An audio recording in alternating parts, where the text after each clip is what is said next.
তুমি কাছে আছো তবু জানি না আছো কোনখানে কি তুমি কাছে আছো তবু জানি না আছো কোনখানে যে কথা বলো তাই শুনে যায় যে কথা বলো তাই শুনে যায় বুঝি না তবু তা মানে বুঝি না তবু তা মানে কি তুমি কাছে আছো তবু জানি না আছো কোনখানে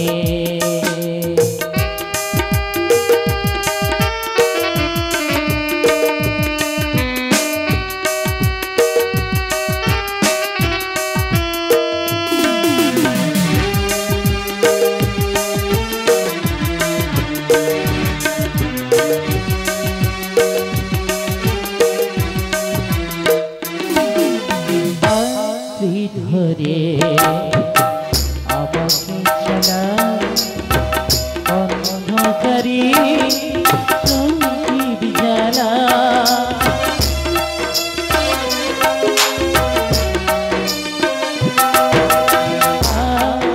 ধরে আমাকে চলা অন্ধকারে তুমি জ্বালা চোখের দেখা দেখি না তবু চোখের দেখা দেখি না তবু বেলার শেষে সন্ধানে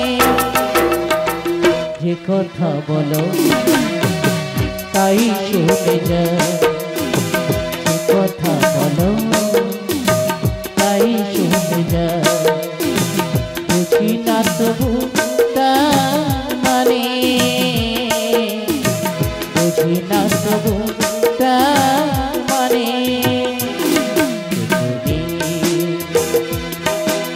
কাছে আছো তবু জানি না আছো কোনখানে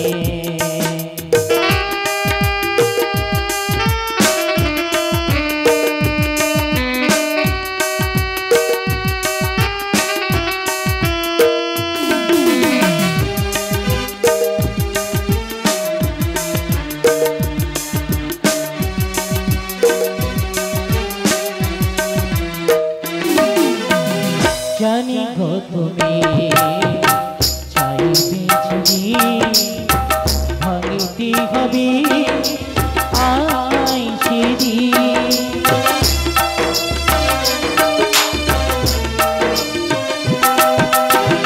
জানি গো তুমি চাইবে যদি ভাঙিতে হবে আই সেদি পাথর চরণ দাঁড়িয়ে যাবি পাথর চরণ দাঁড়িয়ে যাবি বেলার শেষে সন্ধানে যে কথা বলো তাই শুনে যায় যে কথা বলো তাই শুনে যায় বুঝি না তবু তা মানে বুঝি না তবু তা মানে কাছে আছো তবু জানি না আছো কোনখানে প্রভু জানি না আছো কোনখানে প্রভু জানি না আছো কোনখানে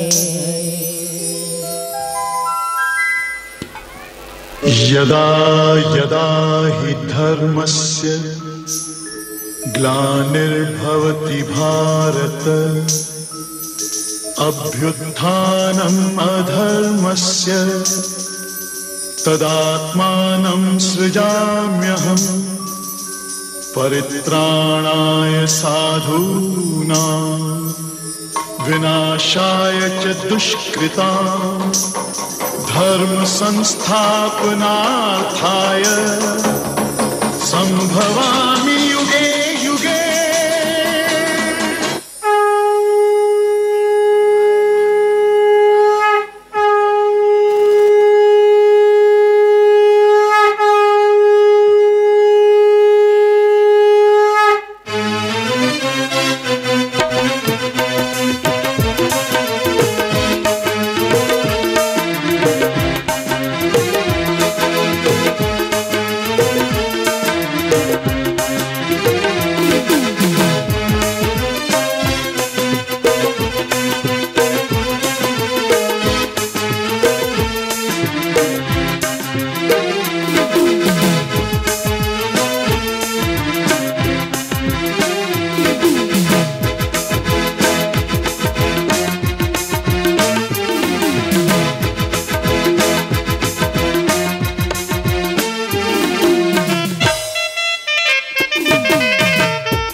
नमो या देवी सर्वभूतेषु सत्त्वरूपेण संस्थिता नमो तस्यै नमो नमः या देवी सर्वभूतेषु सत्त्वरूपेण संस्थिता नमो तस्यै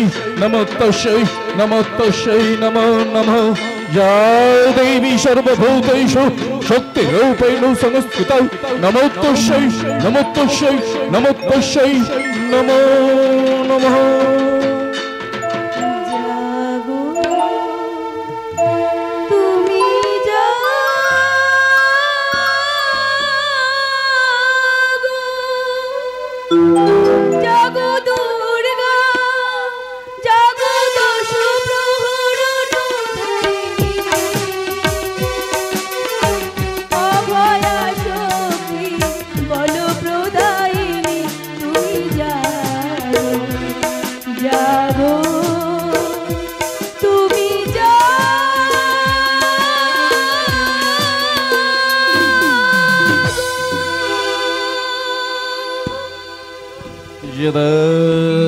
यदा हि धर्मस्य ग्लानिर्भवति भारत अभ्युत्थानम् अधर्मस्य तदात्मानं सृजाम्यहम् परित्राणाय साधूनां विनाशाय च दुष्कृतां धर्म संस्थापनार्थाय संभवामि युगे युगे।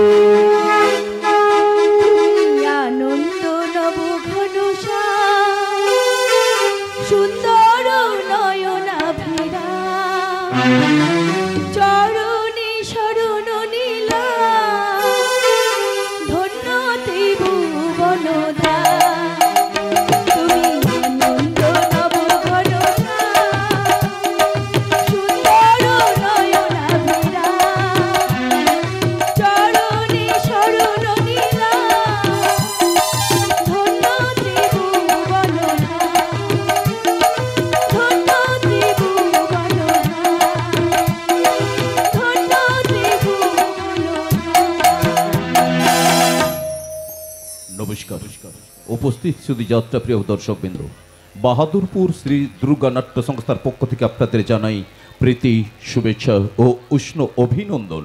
যাত্রা শুরুর আগে কয়েকটি বিশেষ ঘোষণা। যে সমস্ত খুঁটিতে যাত্রার মাইকের চঙ্গলি বাঁধা রয়েছে দয়া করে এদিক ওদিক ঘোরাবেন না অথবা হেলান দিয়ে বসবেন না, অন্যথায় আপনাদের যাত্রা শুনতে আমাদের শোনাতে উভয়ের অসুবিধে হবে। সাজঘর থেকে মূল মঞ্চে যাওয়ার রাস্তা দুটি যথাযথভাবে পরিষ্কার রাখবেন। যাত্রা চলাকালীন কমিটির প্রচার মাইকটি বন্ধ রাখবেন। প্রয়োজনে সাজঘরে এসে ম্যানেজার বাবুর সঙ্গে সাক্ষাৎ করবেন। প্রয়োজনীয় প্রচারটি আমরাই করে দেব। যাত্রা চলাকালীন মঞ্চে কেউ লেজার লাইট কিংবা টর্চ লাইট ব্যবহার করবেন না। কমিটির জেনারেটর ম্যানে যিনি রয়েছেন আপনাকে জানাচ্ছি, যাত্রা চলাকালীন আপনি জেনারেটরটি চালিয়ে রাখবেন, না হলে যাত্রা পরিচালনা করতে আমাদের খুবই অসুবিধা হবে। যাত্রা শেষ দৃশ্যের শেষ সংলাপ শেষ না হওয়া পর্যন্ত নিজ নিজ আসন ত্যাগ করবেন না, তা না হলে নাটকের মূল আকর্ষণ থেকে আপনারা বঞ্চিত হবেন। একটি বিশেষ ঘোষণা, আগামী মরশুমে নিউ দুর্গা নাট্য সংস্থা আপনাদের দরবারে নিয়ে আসছে ডক্টর তাপস কুমার রচিত অশ্রু সজল সামাজিক যাত্রাপালা দুর্যোধনের বিচার চাই। দুর্যোধনের বিচার চাই। ঘোষণাগুলি শেষ হলো। ধন্যবাদ। পরম পুরুষ ঠাকুর শ্রী শ্রী রামকৃষ্ণ পরমহংসদেবের পাদপদ্মে স্মরণ করে শ্রী শ্রী নাট্যাচার্য গিরিশচন্দ্র ঘোষের শুভ আশীর্বাদকে পাথেয় করে শ্রী শ্রী দুর্গা মাতা, কালী মাতা, মনসা মাতা, মা নাচিন্দা ও সরস্বতীর মাতার চরণে প্রণাম জানিয়ে শুরু করতে চলেছি আজকের যাত্রা পালা। যাবেন না, যাবেন না, কেউ যাবেন না। আমার ছোট ভাই টাকা আনতে গেছে, আপনারা কেউ চলে যাবেন না, এখন টাকা নিয়ে এসে যাবে। আপনারা কেউ যাবেন না, তাহলে হলে আমার বোন লগ্ন অবস্থা হয়ে যাবে, লগ্ন অবস্থা হয়ে যাবে। হরি, আরে নাড়ু, রঞ্জন, ভোগী, আরে তোরা কোথায় গেলি? তাড়াতাড়ি বেদিশাল থেকে বরকে তুলে আয়। এই জোর চোর ধাপ্পাবাজের মেয়েকে আমি আমার ছেলেকে বিয়ে করাবো না।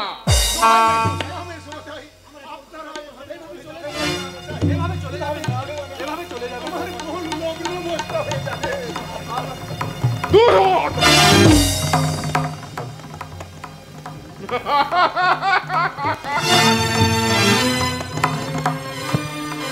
এখনো স্বাধীন ভারতবর্ষে চলছে পণ প্রথার জুলুম। টাকার অভাবে ঈশান, অর্পণ, রোহনের একমাত্র বোন পরমার বিয়ে হলো না। এদিকে অমর রায়, সুধাময়ীর দুই ছেলে, এক মেয়ে, রূপ, শুভ, রাইমা। রূপ বিয়ে করে বউ নিয়ে বাড়ি এলো। তাদের সুখের সংসারে উদয় হলো এক কাল নাগ।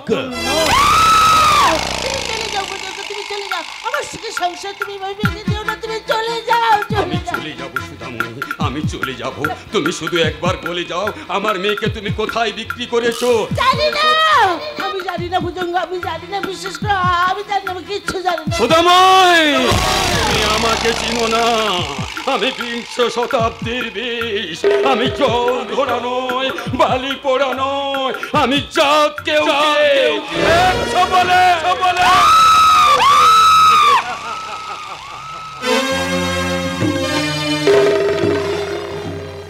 রূপ পরমাকে বিয়ে করে বাড়ি আনলো। তাদের সৎমা সুদাময় যৌতুক না পেয়ে তাদেরকে বাড়ি থেকে তাড়িয়ে দিল। রূপ পরমার সুখের সংসারে নেমে এলো দুঃখের হাহাকার। পরমা তুমি কোথায়? আমি তো তোমাকে দেখতে পাচ্ছি না পরমা। পরমা তুমি কোথায়? তুমি তুমি চিকিৎসার যেমন করে হোক অর্থ রোজগার করো পরমা, নইলে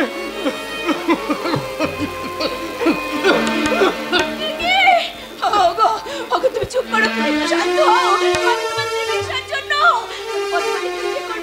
লোকে দাঁড়ে দাঁড়ে ভিক্ষে করবো, রাস্তায় রাস্তায় ভিক্ষে করে বলবো, বাবু মশাইরা, আমার স্বামীর চিকিৎসার জন্য আমাকে একটি পয়সা ভিক্ষে দিন, একটি পয়সা ভিক্ষে দিন, একটি পয়সা দাও গো বাবু, একটি পয়সা দাও। পেটের জ্বালায় পেটে যায়, মুখের পানি চায়, একটি পয়সা দাও গো বাবু, একটি পয়সা দাও গো বাবু, একটি পয়সা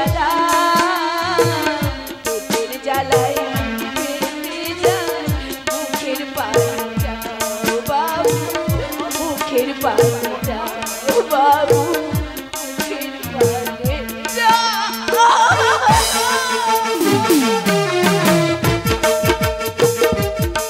এদিকে অমর রায়ের একমাত্র মেয়ে রাইমা সিনেমায় অভিনয় করবার জন্য একজন সমাজ বিরোধী তার জীবন নিয়ে ছিনিবিনি খেলছে।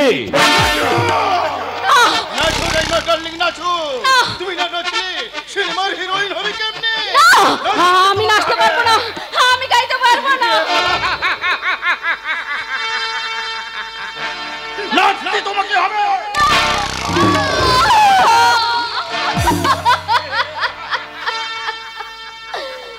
बहिया पकड़ के भरी एक बारी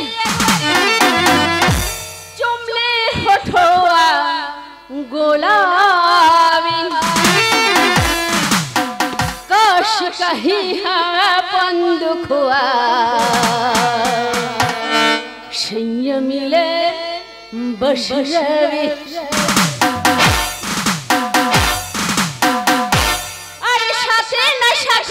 खटिया पर साथे नशा खोआ खटिया पर सजया सजाई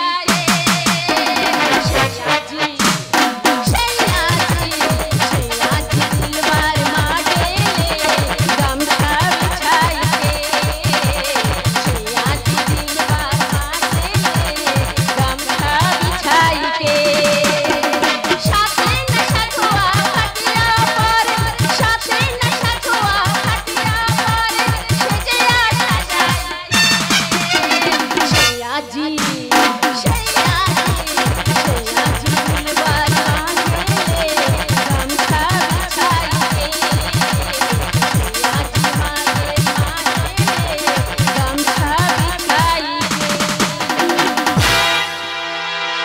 এদিকে আদিবাসী সম্প্রদায় রাকা রূপসী তারা সাপ খেলা দেখিয়ে নিজেদের পেট চালায়, দুজন দুজনকে ভালোবাসে।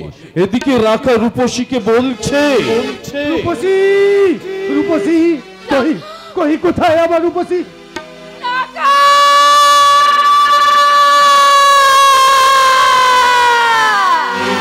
এই রূপসী একদম রাকার দিকে যাওয়ার চেষ্টা করবি না, তো রাকাকে আমি একবার খতম করে দেব। শালা আমার কান্দে বাইটা ছাড়া ভেতরটা রক্তাক্ত লাই, আমি শালা একটা ডেঞ্জারাস মারিয়ে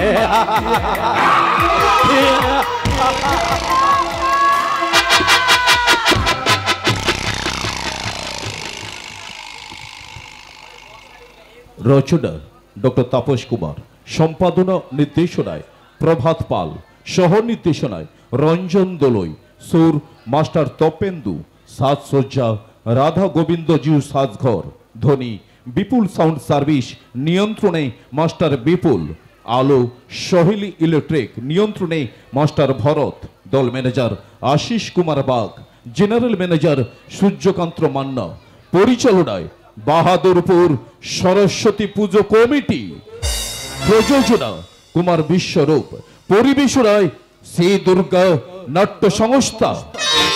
শুরু করছি আজকের যাত্রাপালা। সুপার গায়ক নায়ক কুমার বজেন, সপ্ত সুন্দরী গায়িকা নায়িকা মিস টুম্পা, ব্লুহট নায়িকা মিস দীপালি, হাসির রাজা কুমার রঞ্জন, দুরন্ত খোল নায়ক মাস্টার হরিপদ। অনুভূতি দিন, শুরু করি পথ চলা। শুরু করছি আজকের যাত্রাপালা। সুহাগ আগে না সম্মান আগে? আমার মনে প্রশ্ন রয়, মা বোনেরা বলতে পারেন সিঁদুর কখনো কখনো ময়লা হয়, সিঁদুর কখনো কখনো ময়লা হয়, সিঁদুর কখনো কখনো ময়লা হয়।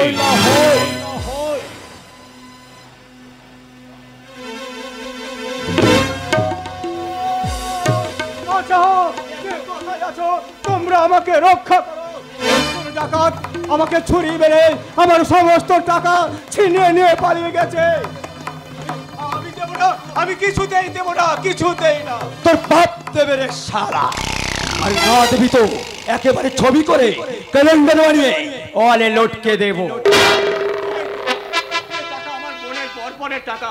আজ আমার বোনের বিয়ে, এই বরপণ যদি বাকি রেখে না দেই তাহলে বরপণ ওরা চলে যাবে। আমি ঘর বাড়ি সমস্ত বন্ধক রেখে এই টাকা আমি ধার করে এনেছি। তাই নাকি? আর এই টাকা যদি তোমরা কেড়ে নাও তাহলে যে আমার বোনের বিয়ে হবে না ভাই। কেন হবে না? আরে তোর বোনের জন্য তো আমি আছি। আমি তোর ভগ্নিপতি হয়ে তোর বোনটাকে বিয়ে করে নেব। কি বললে? তার আগে তোর এই ভগ্নিপতির বরপণটা মিটিয়ে দে। না, আমি দেব না, আমি কিছুতেই দেব না। আমি বলছি আমি কিছুতেই দেব না। তবে মোর শালা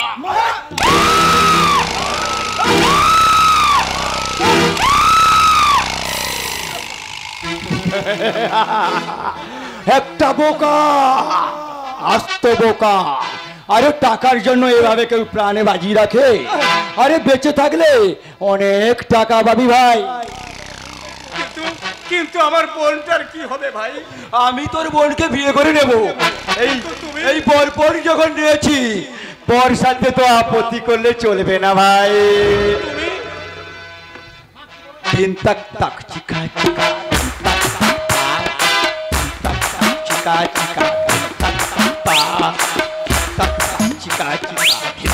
চিকা উল্টে দেব, পাল্টে দেব, সুযোগ বুঝে সালটে দেব।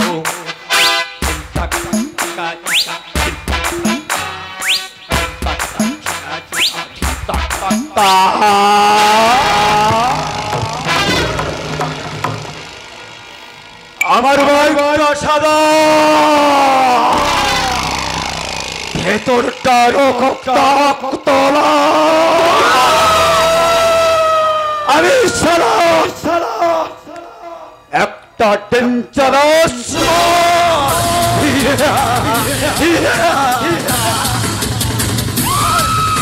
তোমার ও টাকা তুমি আমাকে ফিরিয়ে দাও। আজ আমার বোনের বিয়ে, আমার জীবন নিয়ে তুমি ও টাকা আমাকে ফিরিয়ে দাও। ওগো ঈশ্বর, এ তুমি কি করলে ঠাকুর? বরপণের টাকা না মেটালে ওরা যে আমার বোনকে বিয়ে করবে না। আর আজকে রাতের মধ্যে যদি আমার পরমার বিয়ে না হয় তাহলে পরমা যে লগ্ন ভ্রষ্টা হয়ে যাবে। ওগো ঈশ্বর, এর চেয়ে তুমি আমার মৃত্যু দাও ঠাকুর, তুমি আমার মৃত্যু দাও।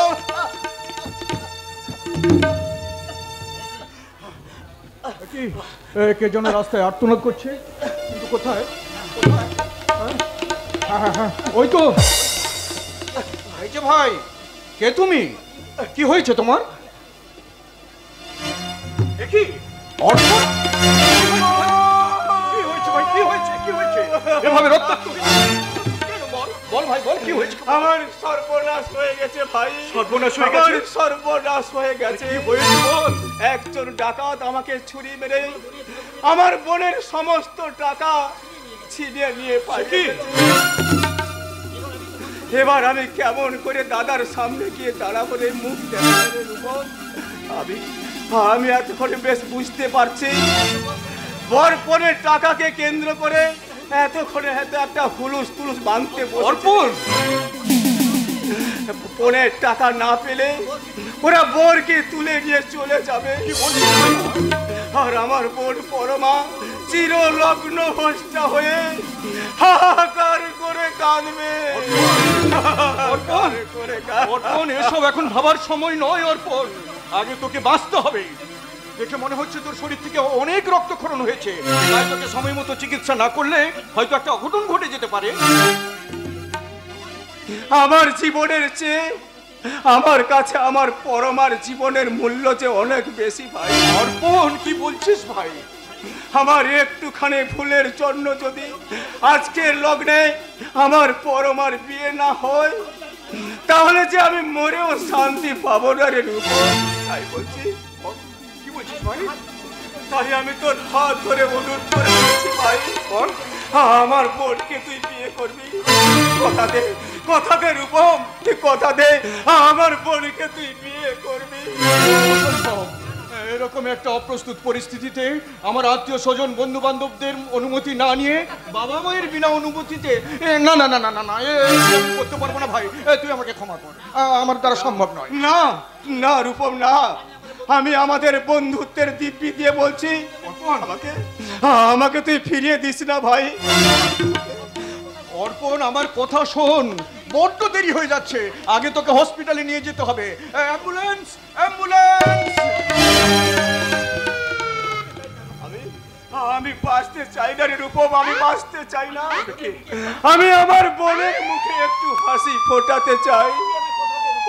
তুই আমাকে কথা দে ভাই, আমার কথা তুই রাখবি, আমার বোনকে তুই বিয়ে করবি। কথা দে রূপম, আমাকে তুই কথা দে রূপম, আমাকে তুই কথা দে, আমাকে অর্পণ অর্পণ, এই অর্পণ কথা বল, তুই কথা বলছিস না কেন? অর্পণ, এই অর্পণ, এই অর্পণ। কিন্তু এ তো সেন্সলেস হয়ে গেছে, এখন আমি কি করি? একদিকে বন্ধুত্বের দিব্যি, আর একদিকে বন্ধুর জীবন, কোনটা ছেড়ে আমি কোনটা ধরি? ওগো ঈশ্বর, এখন আমি কি করি? না না না না, যেমন করে হোক আমার অর্পণকে বাঁচাতে হবে।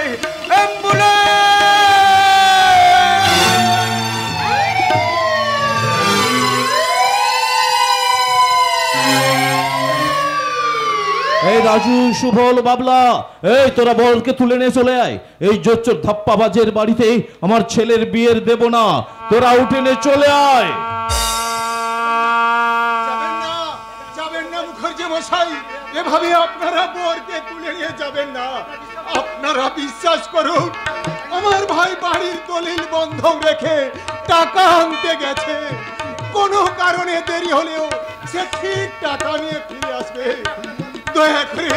দয়া করে আপনারা বরকে তুলে নিয়ে যাবেন না মুখার্জি মশাই, বরকে তুলে নিয়ে যাবেন না।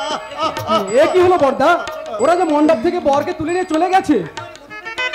আমি অনেক অনুরোধ করেছি রোহন, কিন্তু বর অনেক টাকা দিতে দেরি হচ্ছে দেখে ওরে ভুল বুঝে আমায় ঠক জোচ্চোর বলে গালাগাল দিতে দিতে ওরা বরকে নিয়ে চলে গেল। এবার তাহলে কি হবে বর্দা? আজ লগ্নের মধ্যে দিদিকে বিয়ে দিতে না পারলে দিদি যে লগ্নভ্রষ্ট হয়ে যাবে। না রে ভাই না, আমার পরমাই ভাবে লগ্নভ্রষ্ট হতে পারে না। দেরি হলেও আমার বিশ্বাস অর্পণ টাকা নিয়ে ফিরে আসবে, আর আমি তখন ছুটে গিয়ে বর পক্ষের হাতে পায়ে ধরে আমি তা বরকে ফিরে আনবো। কিন্তু বর্দা, ছোটদা যদি ফিরে না আসে? কি বলছিস রে রোহন? আচ্ছা, এমনও তো হতে পারে এতগুলো টাকা দেখে ছোটদা হঠাৎ লোভী হয়ে উঠলো, আর নিজের স্বার্থ গোছাতে হয়তো সে ওই টাকাগুলোকে আত্মসাৎ করতে নিজেই কোথাও পালিয়ে। নিজের দাদার সম্পর্কে এমন নিঃসন্দেহ নাই বা করলি? আমি আমার অর্পণকে যে আদর্শে যে শিক্ষায় মানুষ করেছি, তাতে আর যাই হোক সে তার নিজের ভবিষ্যৎ গড়তে গিয়ে সে তার অতি আদরের বোনটার জীবন নষ্ট করবে না, জীবন নষ্ট করবে না। ঈশ্বর করুন তাই যেন হয়। কিন্তু বর্দা, তার জন্যই যে আর দিদির জীবনটা নষ্ট হতে চলেছে। ওরা বরকে তুলে নিয়ে চলে গেছে, আর আজকের রাতের মধ্যে তুমি কার সঙ্গে কিভাবে দিদির বিয়ে দেবে বর্দা? জানি না রে রোহন, আমি কিছুই জানি না। আমি আজ দিশেহারা হয়ে পড়েছি। কেমন করে আমি পরমাকে লগ্নভ্রষ্টার হাত থেকে রক্ষা করি? ওর পরিবার এখন ফিরে আসছে না কেন? দাদা, তুমি এভাবে হাকার করে কাঁদছো কেন দাদা? কি হয়েছে দাদা? আমি কানি তো, ভেতরে যাবো। তুই ভেতরে যাবো? দাদা, পুরো সবাই বলাবলি করছে বরপনের টাকা না পেয়ে বরপক্ষ নাকি বর তুলে নিয়ে চলে গেছে। বলো না দাদা, বলো না। কে বলেছে কথা? যে বলেছে সে মিথ্যে কথা বলেছে। মিথ্যেই যদি, তাহলে হঠাৎ করে এমন নহবতী শুটে থেমে গেল কেন দাদা? কেন বন্ধ হয়ে গেল সব আনন্দ কোলাহল? তবে কি সত্যি বর চলে গেছে? তবে কি সত্যি আমি সাজতে চলেছি চির কলঙ্কিনী লগ্ন ভ্রষ্টা? না রে দিদি না, তুই এমন কথা বলিস না। ওরে বোন, তোকে আমি লগ্ন ভ্রষ্টা হতে দেব না। আজ রাতের মধ্যে যেখান থেকে পারি আমি তোর বিয়ে দেব রে বোন। কিন্তু কেমন করে দেবে বড়দা, কেমন করে দেবে? যে দেশে যুব সমাজ মাত্র কয়েক হাজার টাকার জন্য একটা অসহায় মেয়েকে কলঙ্কিনী লগ্ন ভ্রষ্টার কলঙ্কের মধ্যে ঠেলে দিয়ে চলে যায়, সেই দেশে এমন পরিস্থিতিতে শুধুমাত্র তোমার কথায় কে তোমার অসহায় বোনকে বিয়ে করতে রাজি হবে? এদেশে এখনো অনেক মানুষ আছে বর আনতে আসবে। বড়দা কিছু ভাবিস না বোন, তুই ভেতরে গিয়ে শান্ত হয়ে বস, আমি এখন অর্পণকে খুঁজে আনি। কিন্তু বড়দা, ছোটদাকে খুঁজতে গিয়ে এই রাত যদি ভোর হয়ে যায় তাহলে তুমি কখন পাত্রের খোঁজ করবে? হ্যাঁ তাই তো, অর্পণের খোঁজ করতে গিয়ে যদি রাত ভোর হয়ে যায় তাহলে তো আমার এই পরমার জীবনে আর কিছুই আসবে না। আর আজ রাতের মধ্যে আমি যদি পরমাকে পাত্রস্থ করতে না পারি তাহলে যে আমার বোন লগ্ন ভ্রষ্টা হবে রে, লগ্ন ভ্রষ্টা হবে। ওগো ঈশ্বর, তুমি আমায় কোন পরীক্ষায় ফেললে ঠাকুর, কোন পরীক্ষায় ফেললে? বড়দা তুমি একটু শান্ত হও। না না, আর আমি এ শান্ত হয়ে বসে থাকবো না। তুই ঠিক বলেছিস রোহন, হতভাগা অর্পণ এই বরপণের সমস্ত টাকা আত্মসাৎ করে পালিয়ে গেছে। ওরে হতভাগা, তোর নিজের ভবিষ্যৎ গড়তে গিয়ে এ বোনটার কথা তুই একবারও ভাবলি না, একবারও না। এবার তাহলে কি হবে বড়দা? সত্যি কি দিদি লগ্ন ভ্রষ্টা হয়ে যাবে? না রে রোহন না, এত সহজে ঈশান ভট্টাচার্য হারে না। তাই তো আজ আমি সবার কাছে হাত জোড় করে অনুরোধ করে বলছি, ওগো কে আছো এই বাহাদুরপুর গ্রামের সহৃদয় মানুষ, আমার এই অভাগিনী বোনটাকে লগ্ন ভ্রষ্টার কলঙ্ক থেকে মুক্তি দাও, মুক্তি দাও। বড়দা তুমি চুপ করো। তোমার অনুরোধে সাড়া দিয়ে কেউ আসবে না দাদা, কেউ আসবে না। এই সমাজে মানুষের মনুষ্যত্ব বিবেক সবচেয়ে লোভের জালে বন্দী। তারা যে লালসার কাছে হারিয়ে গেছে, বিক্রি হয়ে গেছে। তাইরা দিনে রাতে দল বেঁধে নারীকে গণধর্ষণ করতে পারে, কিন্তু একটা অসহায় নারীর সম্মান রক্ষা করতে কেউ সহানুভূতি বর্ষণ করতে পারবে না। তাই তো তোমার সব সমস্যার মুক্তি আমি আমার মাথায় তুলে নিলাম দাদা। তোমাদের সব সমস্যা থেকে মুক্তি দিতে আমি আমার এই বরণমালা খুলে আমি ছুঁড়ে ফেলে দিলাম পথের বরণমালা তোমার কণ্ঠে ফিরিয়ে দিয়ে তোমার সমস্ত কলঙ্ক হরণ করে নিলাম। আপনারা আমাকে ক্ষমা করবেন, নিতান্ত এক কঠিন পরিস্থিতিতে আমার এক প্রিয় বন্ধুর মৃতপ্রায় যন্ত্রণাকাতর মুখের দিকে তাকিয়ে এবং তারই অনুরোধ পালন করতে আমাকে এই ধৃষ্টতা দেখাতে বাধ্য করেছে। এখন আপনারা যদি আপনার বোনের যোগ্য পাত্র হিসেবে আমাকে মনে করেন তাহলে আমি ধন্য, আর যদি অযোগ্য মনে করেন তাহলে আপনাদের সবার কাছে আমি ক্ষমা চেয়ে নিয়ে আমি আমার বরণ মাল্য ফিরিয়ে নেব। না না, যোগ্য অযোগ্য বিচার করবার স্পর্ধা আমার নেই ভাই।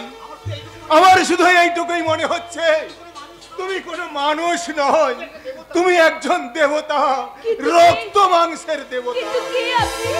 কোন বন্ধুর কাতর অনুরোধ পালন করতে আপনি এখানে ছুটে এসেছেন? অর্পণের সর্দার। অর্পণ তোমার বন্ধু? কই, কোথায় হতভাগা? বোনের এতগুলো টাকা আত্মসাৎ করে কোথায় সে গা ঢাকা দিয়েছে? অর্পণকে আপনারা ভুল বুঝবেন না। টাকা নিয়ে ফেরার পথে একদল ডাকাত তার বুকে ছুরি মেরে সমস্ত টাকা নিয়ে পালিয়ে গেছে। আর এমনটা হবে আন্দাজ করেই অর্পণ বারে বারে আমাকে তার বোনকে বিয়ে করার জন্য অনুরোধ করতে থাকে। আর তারই অনুরোধ রাখতে আমি এক কঠিন পরিস্থিতির মধ্যে পড়ে আপনাদের বিনা অনুমতিতে আপনি যেটা করেছেন তার থেকে মনুষ্যত্বের বড় পরিচয় আর হয় না দাদা। প্রচন্ড রক্তক্ষরণে সে সেন্সলেস হয়ে পড়ছিল, তাই আমি তাকে হসপিটালে অ্যাডমিট করে রেখে এসেছি। সাবাস সাবাস ঈশ্বর সাবাস, কত সহজেই তুমি মানুষের মনের পরিবর্তন ঘটিয়ে ফেলো। যে ছেলেটা মৃত্যুর সঙ্গে পাঞ্জা লড়েও নিজের বোনের জন্য পাত্র জোগাড় করে পাঠালো, তাকে আমি চোর বলে কটূক্তি করেলি। আমার নিজের প্রতি প্রচন্ড ঘেন্না হচ্ছে, ঘেন্না হচ্ছে। তুমি কি বলছো বর্দা? আমি যাবো রে রোহন, আমি হাসপাতালে গিয়ে অর্পণের দুটি হাতে ধরে ক্ষমা চেয়ে নেব আর শাসন করে বলবো, ওরে হতভাগা, এই সামান্য কোটা টাকার জন্য কেন তোর এই জীবন বাজি রাখতে? কে বলেছে? ওসব করার সময় তুমি অনেক পাবে বর্দা। তার আগে এখনই বিয়েটা সেরে না ফেললে দিদি যে লগ্ন ভ্রষ্ট হয়ে যাবে। হ্যাঁ হ্যাঁ ঠিক বলেছিস রোহন, তুই ঠিকই বলেছিস। আর আমি দেরি করব না। এই ঈশ্বর যখন আমার দেবদূতকে আমার কাছে পাঠিয়েছে, আমি এর হাতেই আমি পরমাকে তুলে দিয়ে আমি আমার লগ্ন ভ্রষ্টার হাত থেকে কলঙ্ক বাঁচাবো। ওরে কে আছিস? সাং বাজা, উলু দে, আমার নতুন করে বাজাতে বল।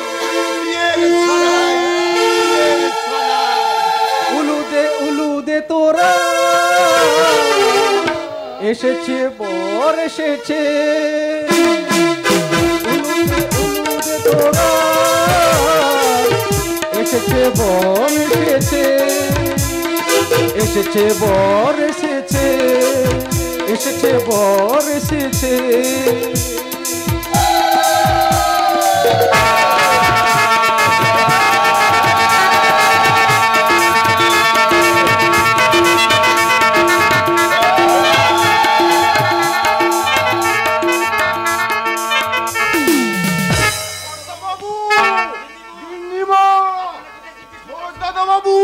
আপনারা কে কোথায়? তাড়াতাড়ি ছুটে আসুন। আরে বাবা কি হয়েছে শিবুদা, কি হয়েছে? তুমি এমন আনন্দে আত্মহারা হয়ে ছুটে এসেছো কেন? আমাদের বড় দাদা বাবু বিয়ে করে বউ আইছে। আরে তাই নাকি? এ তো খুব খুশির খবর। বলিস কি রে শিবু? কাউকে কিছু আনি না, আমাদের রূপম কিনে আমাদের বড় দাদা বাবু বিয়ে করে বউ আইছে।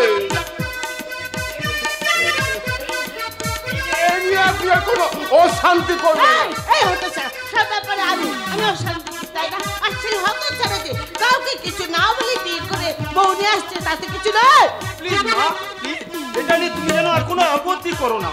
এটা নিয়ে আপত্তি করলে টেনশনে তোমার প্রেসার সুগার সব আবার হাই হয়ে যাবে। আরে না রে বাবা, না না হাই হবে না। আমি হাই নিশ্চয় ছিল বলছি, রূপ আমাদের যা করেছে ঠিক করেছে। আপনি বলছেন বড় দাদা বাবু যা করেছে ভালো করেছে? নিশ্চয় নিশ্চয়।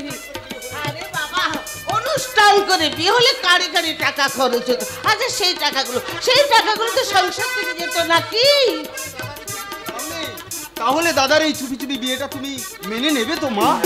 আরে বাবা মেনে নেবো কি বলছিস? আমি একদম মেনে নেবো। রূপ আমাদের কম বিশেষ বিয়ে, নিশ্চয়ই বড় ঘরের মেয়েকে বিয়ে করেছে। আরে বাবা ঠিক জায়গা দাও মেরেছে। মানে আমাদের রূপ বড় লোকের মেয়েকে বিয়ে করেছে। কি বলছো মা? হ্যাঁ, আরে দাঁড়া, এই সুখবরটা তোর বাবাকে দিয়ে আসি। কেমন? কই গো শুনছ? উচ্চারণ করবে না বাবা। শিবু শিবু শুভ শিবু, তোরা এখনই যে দরজাটা বন্ধ করে দিয়ে আয়। রূপ যাতে বউ নিয়ে এ বাড়িতে প্রবেশ করতে না পারে। বাবা তুমি কি বলছো গো? আমি ঠিকই বলছি সুদাবই, আমি ঠিকই বলছি। হতভাগা কুলাঙ্গার ছেলেটা আমার বংশের মান সম্মান জলাঞ্জলি দিয়ে যে কাণ্ডটা করেছে, তাতেও এ বাড়িতে প্রবেশ করা অধিকার হারিয়ে ফেলেছে। বাবা, এ তুমি ভারী অন্যায় ফেরা। ছেলে বড় হয়েছে, সে পছন্দ করে মেয়ে বিয়ে করতেই পারে। পারে সুধাময়ী পারে, কিন্তু বাড়িতে যখন বাবা মা নামক দুটো প্রাণী বেঁচে আছে, তাদের কাছে অন্তত একটাবার অনুমতি নেওয়ার প্রয়োজন ছিল। যদি অনুমতি না মিলতো, হয়তো হয়তো দাদা কথাটা ভয়ে বলতে পারেনি। মানে আপনারা যদি মেনে না নেন এই জন্য আর কি। দেবরা বিয়ের আগে যখন হতভাগা আমার অনুমতি দেওয়ার প্রয়োজন মনে করেনি, বিয়ের পর তাকে এ বাড়িতে প্রবেশ করতে আমি দেব না। বাবা কর্তাবাবু, কিন্তু আমি দেবো। সুধাময়ী, কি ভেবেছো, কি ভেবেছো? আরে বাবা, সৎ মা বলে ওই ছেলে বউকে বরণ করে আমি ঘরে তুলতে পারবো না। সুধাময়ী, আমি আমি আমি চললাম, আমার ছেলে আর বউকে বরণ করে ঘরে তুলতে। খবরদার সুধাময়ী, রূপ যদি বউ নিয়ে বাড়িতে ঢোকে, তাহলে তোমরা জেনে রেখো, এ বাড়িতে আমি জলস্পর্শ করবো না। কি বলছেন বাবা? এই কঠিন প্রতিজ্ঞা আপনি করবেন না। দয়া করে আপনি আপনার প্রতিজ্ঞাটা ফিরিয়ে নিন বাবা। যা ঘটেছে তার জন্য আমি আপনাদের কাছে ক্ষমা চাইছি। এই মুহূর্তে তুই তোর বউকে নিয়ে বাড়ি থেকে বেরিয়ে যা। জি বাবা, মা ছোটবেলা থেকে তিল তিল করে বড় করে তুলেছে, তাদের ভিতরে কোনো কর্তব্য নেই তোর। বাবা, ওরে হতভাগা, তোর অবজ্ঞা, তোর অবহেলা আমি কেমন করে সহ্য করবো? এই লজ্জা আমি কোথায় লুকোবো বলতে পারিস? বাবা, আমার কথাটা আপনি একবার শুনুন। সব কথা শোনার পরে যদি আপনি বলেন আমি অপরাধী, আপনার যা শাস্তি আমি মাথায় পেতে নেবো। হ্যাঁ, দয়া করে শুনুন কথাটা। হ্যাঁ কর্তাবাবু, তুমি সব কথা খুলে কর্তাবাবুকে বলো না। খুলে সব কথা বললে বাবা নিশ্চয়ই তোমার কথা মেনে নেবে। না, ওর কোনো কথা আমি শুনতে চাই না। বাবা, পুত্র পিতাকে পূর্ণাম নরক থেকে উদ্ধার করে বলে তার নাম হয় পুত্র। যে পুত্র তার নিজের স্বার্থ গোছাতেই পিতাকে নরকে টেনে নামাতে চায়, তাকে আর যেই ক্ষমা করো, আমি কিন্তু ক্ষমা করব না। আর তোকে আমি ত্যায্য পুত্র করলাম না।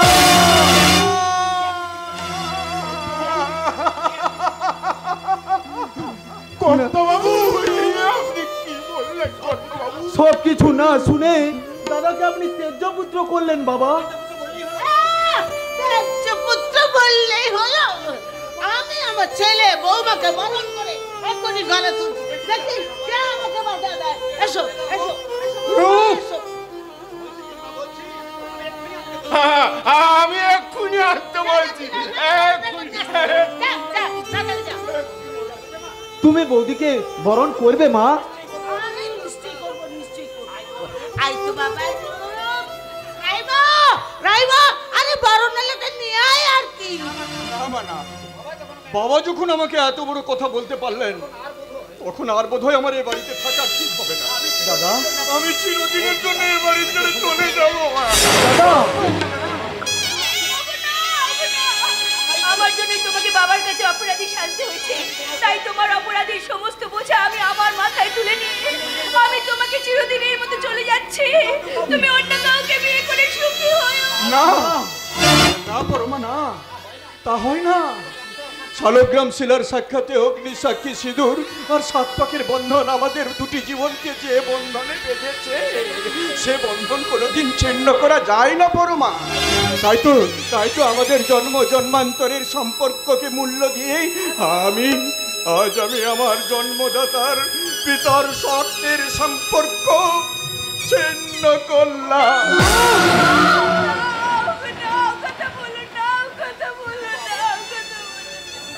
কিন্তু বাবা, যে অপরাধের জন্য আপনি আমাকে এত বড় শাস্তি দিলেন, সে অপরাধটা যে কি, কত বড় ভয়ঙ্কর, তা কি একটিবারও জানার আগ্রহ হয় না আপনার? আপনি তো বলতেন যে কোনো অসহায় বিপদগ্রস্ত মানুষের পাশে দাঁড়ানো, তাকে উদ্ধার করা নাকি মানবতার শ্রেষ্ঠ পরিচয়। তাহলে আপনি বলুন বাবা, সামান্য কিছু বরপণের জন্য যে মেয়েটার নির্বাচিত বরকে বরপক্ষ বিয়ের মণ্ডপ থেকে তুলে নিয়ে যায়, যে মেয়েটার জীবনে ঘটতে চলেছিল লগ্ন ভ্রষ্টার মতো কলঙ্ক, সেই মেয়েটাকে, সেই অসহায় মেয়েটাকে বিপদগ্রস্তের হাত থেকে উদ্ধার করে আমি নবজীবন দান করে কি মস্ত বড় অপরাধ করেছি বাবা?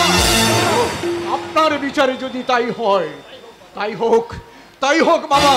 আপনার যা অপরাধের শাস্তি আমি মাথায় তুলে নিয়ে এ বাড়ি ছেড়ে চিরদিনের মতো চললাম। তোর মুহূর্তের কাছে আমার আবেগ, রাগ, অভিমান আজ সব ম্লান হয়ে গেছে রে খোকা। মুহূর্তে উত্তেজনায় যে ভুল আমি করতে যাচ্ছিলাম, সেই ভুলকে স্বীকার করে আজ আমি সানন্দে বলছি, তুই যে মহৎ কাজ করেছিস, তোর মহৎ কাজের জন্য গর্বে অহংকারে আমার বুকটা ভরে গেছে রে খোকা, আমার বুকটা ভরে গেছে বাবা।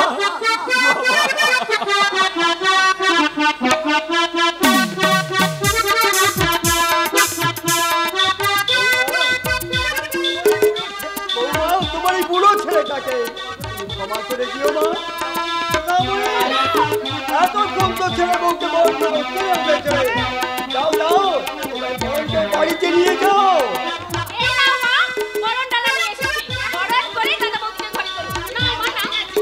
যাও মা যাও, খুব তাড়াতাড়ি করে দাদার বউকে বরণটা ছেড়ে ফেলো।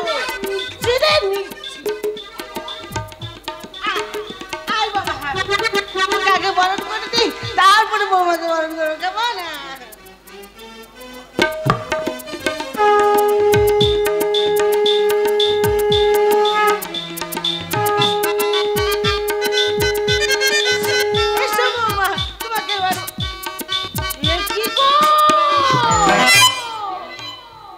তোমার গায়ে গয়না কোথায়?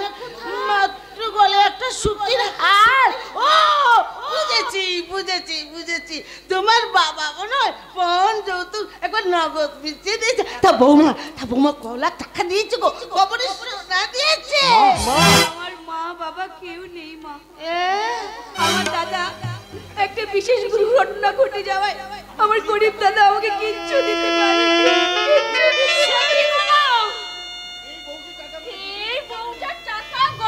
কিছুই সঙ্গে আনেনি। তোমার এমন সোনার চাঁদ ছেলেটাকে খালি হাতে বিয়ে দিয়ে এইভাবে ঠকিয়েছে।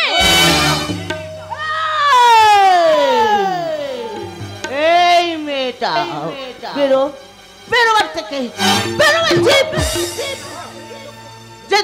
যেদিন আমার ছেলের যোগ্য পণ যৌতুক নিয়ে বাড়ি আসবে, সেদিন তুমি এ বাড়িতে প্রবেশ করতে পারবে, তার আগে নয়। সামান্য কিছু যৌতুকের জন্য তুমি দাদার বৌদিকে বাড়ি থেকে তাড়িয়ে দেবে? কখনো সম্ভব নয়। আমি যতদিন এ বাড়িতে থাকবো তা কোনোদিনও সম্ভব নয়।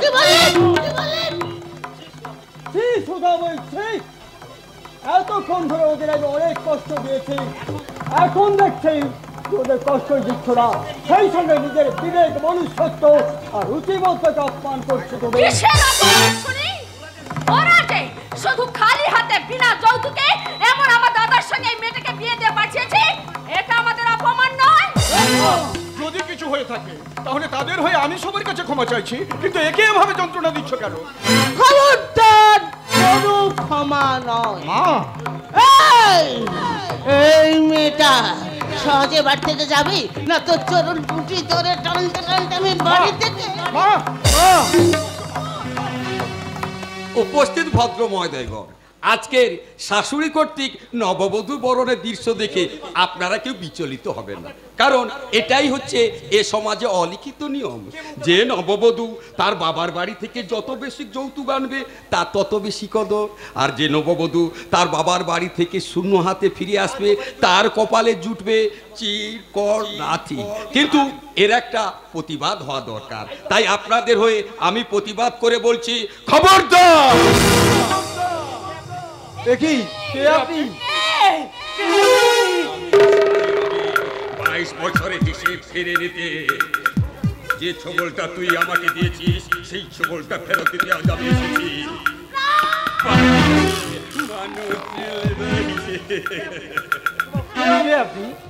হঠাৎ করে আপনার আমার বাড়িতে ঢুকে পড়লেন কেন? বলবো বাবাজি, বলবো। যদিও বলতে আমার ভীষণ লজ্জা করছে, তবু না বলে আমি থাকতে পারছি না। আমি হলাম যে তোমার মায়ের আপন মামাতো দাদা। হ্যাঁ, সেই সঙ্গে আমার আরেকটা পরিচয় আছে, বিনা দোষে আমি জেল খাটা আসামি। দেখছো না, বিনা দোষে জেল খেটেছি বলে বোনটা আমার কেমন সুখে দুঃখে একেবারে শুকিয়ে গেছে। কিরে বোন, আমি ঠিক বলিনি? দাদা, হ্যাঁ, কিন্তু জেল থেকে বেরিয়ে যখন দেখলাম আমার আপন বলতে কেউ নেই, তখন হঠাৎ তোর কথা মনে পড়ে গেল, তাই তো আমি এখানে চলে এলাম। কিন্তু এখানে এসে আমি কি দেখলাম, আমারই বোন হয়ে কিনা তুই বধূ নির্যাতন করছিস। তোকে আমি খুন করে আবার জেলে যাব। তোর আমার ব্যাপারটা সবার সঙ্গে ফাঁস করে দেব। নে নে বলছি, ছেলে বৌমাকে বরণ কর। কিন্তু আপনার পরিচয় তো জানা হলো না।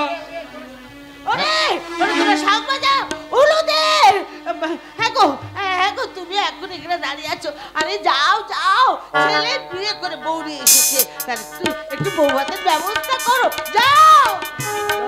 এবার ভাগ্নি, তুমি তোমার দাদা বৌদিকে ঘরে নিয়ে যাও। কিন্তু আপনাকে তো এর আগে কখনোই দেখিনি, হঠাৎ আপনি এ বাড়িতে ঢুকে পড়লেন, আপনার সঠিক পরিচয়? নিশ্চয়ই পাবে ভাগনা, নিশ্চয়ই পাবে। এখন থেকে তো আমি তোমাদের মধ্যে একজন। ভাগ্নি, যাও, তোমার দাদা বৌদিকে ঘরের ভিতরে নিয়ে যাও।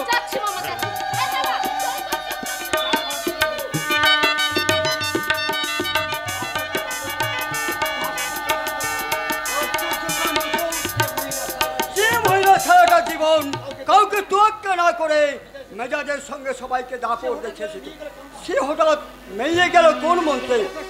এটা কি আপনার শাসনের গুণ নাকি চোখের মুখে নুন? আপনাকে অসংখ্য ধন্যবাদ।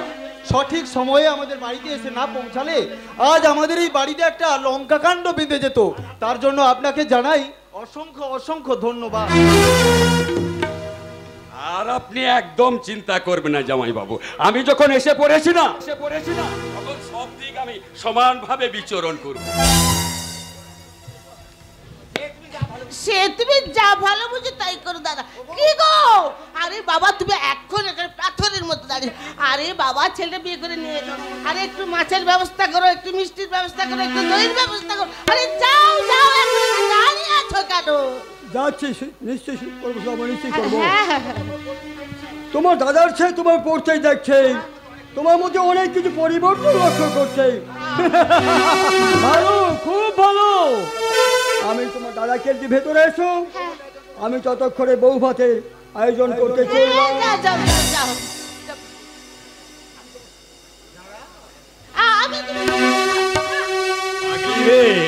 পালাবি কোথায়? ছেড়ে দাও বলছি। কতদিন দেখিনি মনে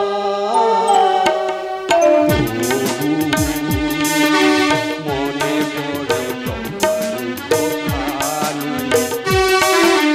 কতদিন দেখিনি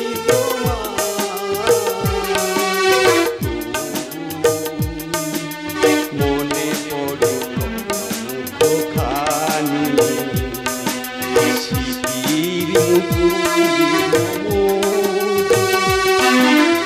আজো তো বোঝায়া পড়ি রানী, কতদিন দেখিনি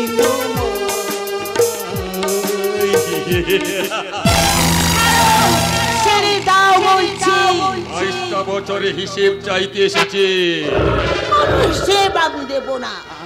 একটা খুনি আসামি যে আমার বাবাকে খুন করছে, তাকে আমি কোনো হিসেব দিতে চাই না।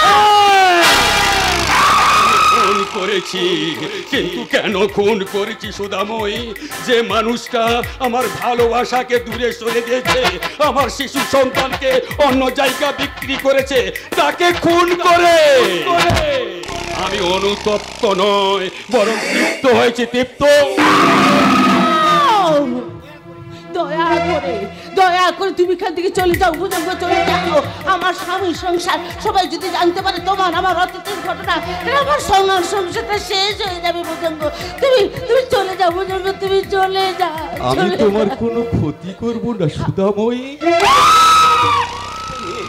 তুমি শুধু বলে দাও আমার সেই সন্তানকে কার কাছে বিক্রি করে দিয়েছে, একবার বলে দাও। তুমি বিশ্বাস করো বুজঙ্গ, তুমি বিশ্বাস করো সেদিন আমি মৃত সন্তান প্রসব করেছিলাম। মিথ্যে কথা। জানতে পেরেছে তুমি একটা খুব সুন্দর ফুটফুটে শিশু সন্তান প্রসব করেছিলে, কিন্তু তোমার বাবা আভিজাত্য বজায় রাখতে সেই শিশু কন্যাকে অন্য জায়গা বিক্রি করে এখানে তোমাকে বিয়ে দিয়েছে। আর সেই জন্যই তো তোমার বাবাকে আমি খুন করেছি। তুমি বা কেমন মা, নিজের ভালোবাসার প্রথম সন্তানকে ভুলে তুমি মহাসুখে ঘর করছো। ঠিক ঠিক, তুমি মানো, তুমি মা নামে কলঙ্ক। তুমি এখান থেকে চলে যাও বুজঙ্গ, তুমি এখান থেকে চলে যাও।